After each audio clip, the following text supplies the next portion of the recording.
एक कहानी है दुनिया के सबसे कामयाब इंसानों में से एक की, जिसने बचपन में ही एक कसम खाई थी। कसम ये कि अगर 35 साल की उम्र तक वो करोड़पति नहीं बना तो अपने शहर की सबसे ऊंची इमारत से छलांग लगा देगा। जी हाँ, ये कहानी है वॉरेन बफेट की, और आज हम यही समझेंगे कि उन्होंने ये अविश्वसनीय सफर आखिर तय कैसे किया। या तो मैं 35 का होने तक करोड़पति बनूंगा, या फिर मैं ओमाहा की सबसे ऊंची इमारत से कूद जाऊंगा। जरा सोचिए, एक बच्चा ये बात कह रहा है। ये कोई मजाक नहीं था, नहीं, ये उनके अंदर की वो जिद थी, वो आग थी जो उन्हें दुनिया के टॉप पर ले जाने वाली थी। तो सवाल यह है कि क्या उन्होंने अपना वादा निभाया? बिल्कुल, बल्कि उससे कई ज्यादा। आज उनकी नेटवर्थ $85 बिलियन से भी ज्यादा है। लेकिन सबसे बड़ा सवाल तो यह है कि एक बिल्कुल साधारण सा लड़का आखिर यहां तक पहुंचा कैसे? इसका जवाब ना बहुत ही दिलचस्प है। उनकी कामयाबी का जो सीक्रेट है ना, वो उनके बचपन में छुपा है। देखिए, उनके लिए पैसा कमाना कोई मजबूरी नहीं थी। नहीं, ये तो एक खेल था, एक पहेली जिसे सुलझाने में उन्हें मजा आता था, और इस खेल को वो बस जीतना चाहते थे, किसी भी कीमत पर। वॉरेन बफेट 1930 में पैदा हुए, ठीक अमेरिका की महामंदी के बीचों बीच। सोचिए, जब वो सिर्फ 1 साल के थे तो उनके परिवार का बैंक ही डूब गया, सारी जमा पूंजी खत्म। इस एक घटना ने उनके दिमाग पर बहुत गहरी छाप छोड़ी। उन्होंने गरीबी को बहुत करीब से देख लिया था, और तभी ठान लिया कि अपनी किस्मत वो खुद लिखेंगे। फिर 7 साल की उम्र में उनके हाथ एक किताब लगी, $1000 कमाने के 1000 तरीके, और बस यहीं से वो बिजनेस की दुनिया के दीवाने हो गए। 10 साल की उम्र तक तो वो कोका कोला, गम, मैगजीन, अखबार सब कुछ बेच रहे थे। ये किस्सा दिखाता है कि बफेट का दिमाग बचपन से ही कितना अलग था। वो हफ्तों तक वेंडिंग मशीन से फेंके गए बॉटल के ढक्कन जमा करते रहे। अब सुनने में तो ये एक बच्चे का खेल लगता है ना, पर यह खेल नहीं था, ये उनकी पहली मार्केट रिसर्च थी। उन्होंने हर ढक्कन को गिना, ब्रांड के हिसाब से छांटा, और एक नतीजे पर पहुंचे कि कोका कोला सबसे ज्यादा पॉपुलर है। और जानते हैं, सालों बाद इसी छोटी सी ऑब्जर्वेशन ने उन्हें कोका कोला में एक बहुत बड़ा और कामयाब इन्वेस्टमेंट करने में मदद की। बफेट ने बचपन में ही एक ऐसा राज सीख लिया था जो आगे चलकर उनकी कामयाबी का सबसे बड़ा मंत्र बना।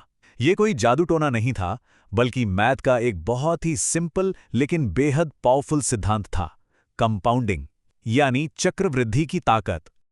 तो ये कंपाउंडिंग है क्या? इसका मतलब बहुत सीधा है, कमाई के ऊपर कमाई। मान लीजिए आपने 100 रुपए लगाए और 10 रुपए का मुनाफा कमाया, तो अब आपके पास 110 रुपए हो गए। अगली बार आप 110 रुपए लगाएंगे और मुनाफा भी उसी पर कमाएंगे। बस वक्त के साथ साथ ये छोटा सा मुनाफा एक पहाड़ बन जाता है। यही है कंपाउंडिंग का असली जादू। इसको और अच्छे से समझने के लिए चलिए एक बहुत पुरानी कहानी सुनते हैं। एक बार की बात है, एक राजा ने एक पुजारी से कहा कि वो जो चाहें इनाम में मांग सकते हैं। तो पुजारी ने बड़ी सादगी से कहा, महाराज, मुझे ज्यादा कुछ नहीं चाहिए, बस इस शतरंज की बिसात के पहले खाने पर चावल का एक दाना रख दीजिए, दूसरे पर 2, तीसरे पर 4, और बस हर खाने पर दानों को डबल करते जाइए। राजा ये सुन के हंस पड़ा। उसे लगा कि ये तो कितनी मामूली सी मांग है। लेकिन एक अंदाजा लगाइए, जब बात 64वें यानी आखिरी खाने तक पहुंची होगी तो चावल के कितने दाने हो गए होंगे? वो संख्या इतनी ज्यादा थी कि राजा को अपना कर्ज चुकाने के लिए अपना पूरा राजपाट बेचना पड़ गया। बफेट ने इसी कहानी से सीखा था कि सब्र के साथ किया गया एक छोटा सा इन्वेस्टमेंट भी समय के साथ मिलकर कितनी बड़ी दौलत बना सकता है। उन्होंने ये समझ लिया था कि सबसे बड़ा खजाना तो समय और धैर्य ही है। लेकिन सिर्फ कंपाउंडिंग का फॉर्मूला जान लेना ही काफी नहीं था। इस ताकत का सही इस्तेमाल कैसे करना है, इसके लिए उन्हें एक गुरु की जरूरत थी, एक मेंटोर जो उन्हें सही रास्ता दिखाए। और बस यहीं से उनकी जिंदगी में एक नया मोड़ आया। हुआ ये कि अपने पिता के कहने पर उन्होंने हार्वर्ड में अप्लाई किया, पर 10 मिनट के इंटरव्यू के बाद ही उन्हें रिजेक्ट कर दिया गया। लेकिन कहते हैं ना, जो होता है अच्छे के लिए होता है। उन्हें पता चला कि उनके आइडियल, वैल्यू इन्वेस्टिंग के godfather Benjamin Graham Columbia University में पढ़ा रहे हैं। बफेट ने उन्हें एक चिट्ठी लिखी, और उसकी पहली लाइन थी, डियर प्रोफेसर, मुझे तो लगा था कि आप मर चुके हैं। है ना कमाल? खैर, इस अजीब सी चिट्ठी ने अपना काम कर दिया और उन्हें कोलंबिया में एडमिशन मिल गया। ग्राहम ने बफेट को इन्वेस्टमेंट के 2 सबसे जरूरी नियम सिखाए। ये नियम आज भी उतने ही काम के हैं। रूल नंबर 1, कभी पैसा मत गंवाना, और रूल नंबर 2, रूल नंबर 1 को कभी मत भूलना। ग्रैहम की फिलॉसफी थी वैल्यू इन्वेस्टिंग। अब इसका मतलब क्या है? मतलब यह है कि किसी भी चीज को उसकी असली कीमत पर खरीदो, ना कि उस कीमत पर जो मार्केट में चल रही है। माने ये देखो कि कंपनी असल में कितनी मजबूत है, ये नहीं कि लोग उसके बारे में क्या बातें कर रहे हैं। जैसे अगर एक बढ़िया पेन की असली कीमत 10 रुपए है, लेकिन कोई उसे 5 रुपए में बेच रहा है, तो बस वही है खरीदने का सही मौका। बफेट ने इसी एक आइडिया को अपनी पूरी स्ट्रैटेजी का बेस बना लिया।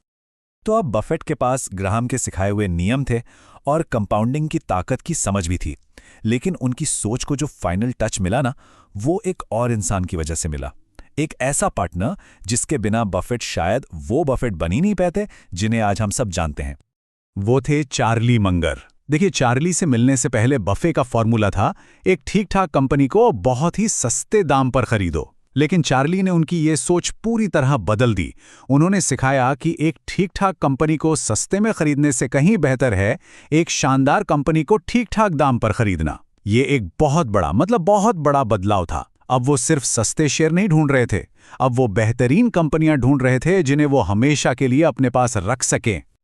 और इसी नई सोच के साथ उन्होंने बर्कशायर हैथवे नाम की एक डूबती हुई कपड़ा मिल खरीदी और उसे इन्वेस्टमेंट की दुनिया के सबसे बड़े और सबसे कामयाब नामों में से एक बना दिया।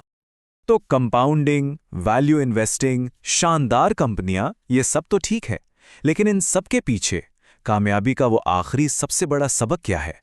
इसका खुलासा तब हुआ जब इतिहास के दो सबसे बड़े दिमाग एक साथ बैठे। हुआ ये कि बिल गेट्स की मां ने उन्हें जबरदस्ती वॉरेन बफेट से मिलने भेजा। गेट्स जाना ही नहीं चाहते थे। उन्हें लगा कि ये कोई स्टॉक मार्केट वाला इंसान है, क्या बोरिंग बातें करेगा। लेकिन उस लंच पर ऐसा कनेक्शन बना कि वो दोनों पक्के दोस्त बन गए। और उसी दिन बातों बातों में बिल गेट्स के पिता ने दोनों से एक सवाल पूछा। उन्होंने कहा, आप दोनों अपनी अपनी कामयाबी का सबसे बड़ा कारण सिर्फ एक शब्द में लिखिए।